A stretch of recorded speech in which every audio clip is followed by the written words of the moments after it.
बिस्मिल्लाहिर्रहमानिर्रहीम। लाखों करोड़ों दुरूदो सलाम मोहम्मद मुस्तफ़ा सल्लल्लाहु अलैहि वसल्लम और आले मोहम्मद पर। मैं हूं उमर दराज गोंदल। इस्लामाबाद से बहुत बड़ी खबर है और बहुत बड़ी खबर इस सेंस में है जिसको मैं कह रहा हूं कड़ाका निकल गया। यह कड़ाका किसका निकला है, कड़ाका क्यों निकला है, यह बहुत इंपॉर्टेंट मामला है। आप जानते हैं कि कल पेशावर हाई कोर्ट ने दबंग किस्म का फैसला दिया और पाकिस्तान तहरीक इंसाफ का इंतखाबी निशान बल्ला जो है वो बहाल किया। उसके बाद सुप्रीम कोर्ट ने आज कहा है कि जो तौहीन अदालत के मामलात हैं उसके ऊपर जो तहरीक इंसाफ की दरखास्त है हम वो कल सुनेंगे। अब ये सारे जो चीजें हैं ये परेशान कर रही हैं उनको जिनके प्लान्स आप पाकिस्तान में जानते हैं। अब इलेक्शंस वाला मामला है, आप अंदाजा इस बात से करें। मैं आपके सामने एक सादा सी बात करना चाहता हूं। हम नहीं जाते कि फलां क्या है, अंदरूनी खबर क्या है या बाहर की खबर क्या है।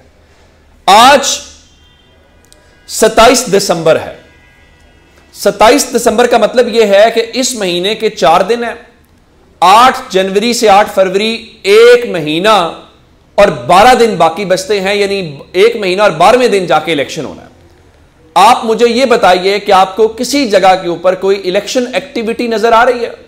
हाँ, एक जमात करना चाहती है, जो कर सकती है उसको करने नहीं दिया जा रहा, वो तहरीक इंसाफ है। क्या उसके अलावा आपको गली मोहल्ले में या माहौल जो होता है, 42 दिन बाकी रह गए ना, आपको कुछ नजर ग्राउंड के ऊपर नहीं, ना जल से जुलूस न रैलियां, बाकी निकाल नहीं सकते, जो निकाल सकते हैं उनको निकालने नहीं दिया जा रहा।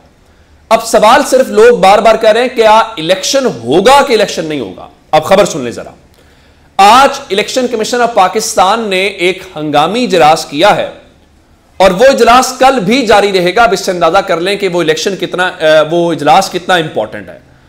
उस इजलास के अंदर सूरत हाल ये है कि जो इलेक्शन कमीशन ऑफ पाकिस्तान ने कल फैसला किया है कि आप जनाब इंट्रा पार्टी इलेक्शंस के मुतल्लिक पाकिस्तान तहरीक इंसाफ का जो इंतखाबी निशान है उनको वापस करें और सर्टिफिकेट अपनी वेबसाइट के ऊपर जारी करें, उसके मुतल्लिक गौर ख्वास किया गया।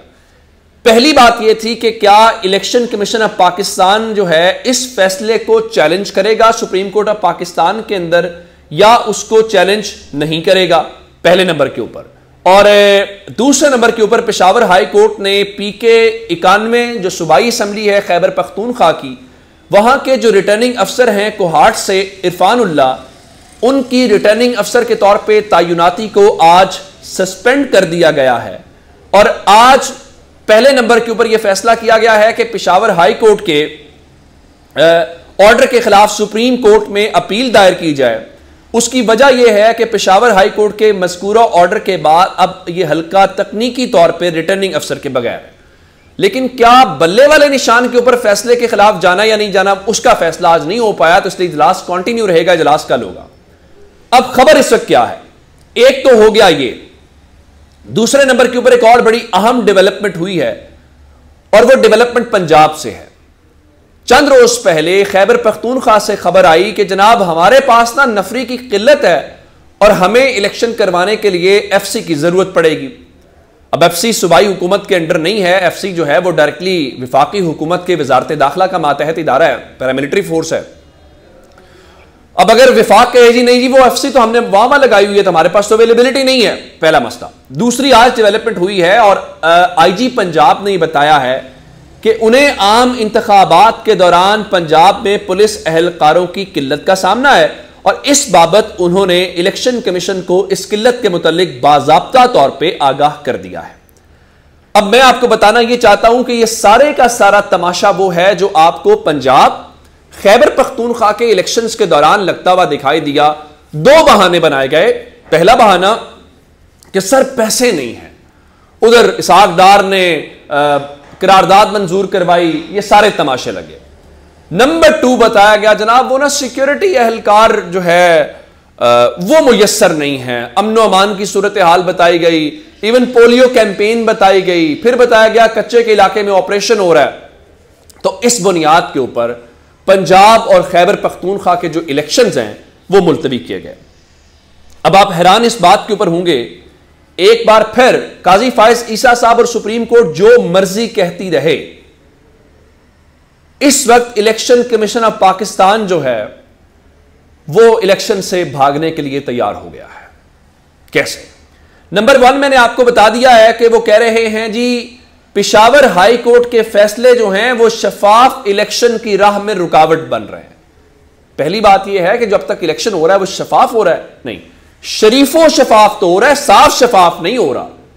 ये शफाफ इलेक्शन दे कागजात नामजदगी छीनने वाले, ये शफाफ इलेक्शन है कि इस्लामाबाद हाई कोर्ट में आज तहरीक इंसाफ को दरखास्त देनी पड़ी है कि हमें जनाब वो रैलियां करने दें, जलसा जुलूस करने दें। अब वो ये फरमाते हैं कि हमारे लिए अदालती फैसले रुकावट बन रहे हैं। अब अगली बात सुनिए, इन हालात में इलेक्शन कमीशन ऑफ पाकिस्तान के लिए इलेक्शन करवाना मुश्किल होता जा रहा है। यह कौन सा इदारा कह रहा है जिसकी वाहिद जिम्मेदारी मुल्क में इलेक्शन करवाना है, और इस जिम्मेदारी के लिए वो कौम के खजाने से अच्छे खासे पैसे हर महीने लेते हैं। चले अब इससे अगला तमाशा सुन लीजिए, होने क्या जा रहा है। शारे दस्तूर और रेड जोन के अंदर जो मैं कह रहा हूं कि अब इमरान खान जाने और वो जाने, देखिए सारी प्रॉब्लम है इमरान खान से। उसकी वजह क्या है? उसकी वजह यह है कि तमाम तर कोशिश के बावजूद इमरान खान की जो मकबूलियत की लहर है उसको तोड़ा नहीं जा पा रहा। लोग हैं कि वो इमरान खान से पीछे हटने के लिए तैयार नहीं है। अब अगली खबर सुन लीजिए, सिर्फ आप सिक्योरिटी एहलकारों तक मत रहिएगा। खबर है जी, मुल्क भर में जो सैकड़ों असातिज़ा हैं वो इंतखाबात की ट्रेनिंग में हिस्सा नहीं ले रहे। अमनो अमान की सूरत हाल भी खराब है, फिर अदालतों के फैसले भी जो मुदाखलत है वो भी प्रॉब्लम बन रही है। तो इसलिए अब इलेक्शन कमीशन के लिए मुश्किल हो गया। देखिए, आप जाएं सुप्रीम कोर्ट, बताएं काजी फायज ईसा साहब को, और मैं आपको एक बात बता दूं, अगर यह सब हो रहा है तो फिर समझ लीजिए कि शरीफ खानदान की उड़ान तैयार है। वो जो कहते थे मजाक में पहले कि नवाज शरीफ पूछेंगे कि मुझे क्यों बुलाया, अब अमली तौर पे नवाज शरीफ के साथ वही हो रहा है। अब मेरा नहीं ख्याल कि नवाज शरीफ लंदन से इधर उधर रुकेंगे। इमरान खान के लिए तो कोई प्रॉब्लम नहीं है, जेल थी, इमरान खान जेल में है। आज एक दिलचस्प वाकया आपको बताना चाहता हूं जो हमारे दोस्त फहीम अख्तर मलिक साहब ने रिपोर्ट किया है। उनके मुताबिक आज जब अडियाला जेल के अंदर तौहीन इलेक्शन कमीशन के केस के अंदर वहां पे इलेक्शन कमीशन के चारों मेंबरान गए और तारीख देने से उन्होंने इनकार किया, तो फिर इमरान खान चूंकि वहां मौजूद थे तो इमरान खान रोस्टम के ऊपर आ गया। और इमरान खान जब रोस्टम के ऊपर आए तो फहीम अख्तर मलिक ने जो रिपोर्ट किया है, उन्होंने मुखातिब किया निसार दुरानी की सरबराही में इलेक्शन कमीशन ऑफ पाकिस्तान के 4 रुकनी बेंच को और कहा कि आप इलेक्शंस करा रहे हैं मगर आपकी सारी मेहरबानियां पीटीआई पर जारी हैं, इलेक्शन का अमल जारी है और आपके रिटर्निंग अफसरान एमपीओस के ऑर्डर्स जारी कर रहे हैं। यह इमरान खान बराह रास्त उन चारों मेंबरान को कह रहे हैं। और कहा कि शाह महमूद कुरैशी को सुप्रीम कोर्ट ने जमानत दी, पुलिस ने गिरफ्तार कर लिया, आप तारीख नहीं दे सकते। और कहा यह जा रहा है कि उसके बाद इलेक्शन कमीशन के जो चारों हुकाम हैं चुप लग गई उनको, और उन्होंने खामोशी से 3 जनवरी तक इमरान खान की समाअत मुलतवी की और तहरीक इंसाफ के वकला को कहा कि जिन आरोज के ऊपर आपको इतराज है आप हमसे उस सिलसिले में राब्ता करें।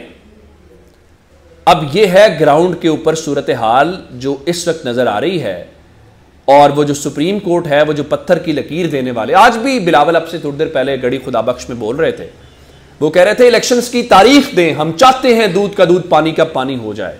और वो कहते हैं जी हम इलेक्शन की तारीख आगे बढ़ाने और कागजात छीन कर भागने वालों में से नहीं है। नहीं बिलावल साहब, पंजाब और खैबर पख्तूनख्वा के इलेक्शन की तारीखें आगे बढ़ाने वाले कौन थे? आप थे। आपने कौमी असम्बली में करारदादें मंजूर की, आपने मुश्तरका मफादात कौंसिल में, आप इस जुर्म में बराबर के शरीक हैं, आप इनकार नहीं कर सकते। और अब जो हो रहा है ये आपका बोया हुआ है जो पूरी कौम काट रही है। अब तो जावेद हाशमी साहब आज कह रहे थे ये फ्री एंड फेयर इलेक्शन नहीं, मजाक है, ये साफ शफाफ इलेक्शन है भी नहीं। ये अंदाजा इस बात से कीजिए कि ये शरीफ और शफाफ इलेक्शन है, उनका रास्ता साफ किया जा रहा है। अंदाजा करें, खैबर पख्तूनख्वा असम्बली का जो स्पीकर है, जो इस वक्त भी स्पीकर है, क्योंकि जब तक अगला स्पीकर नहीं आएगा वो स्पीकर रहेगा, मुश्ताक गनी साहब, उनके कागजाते नामजदगी रिटर्निंग अफसर ने मुस्तरद कर दिए हैं। वजह क्या है जी? वो मफरूर हैं।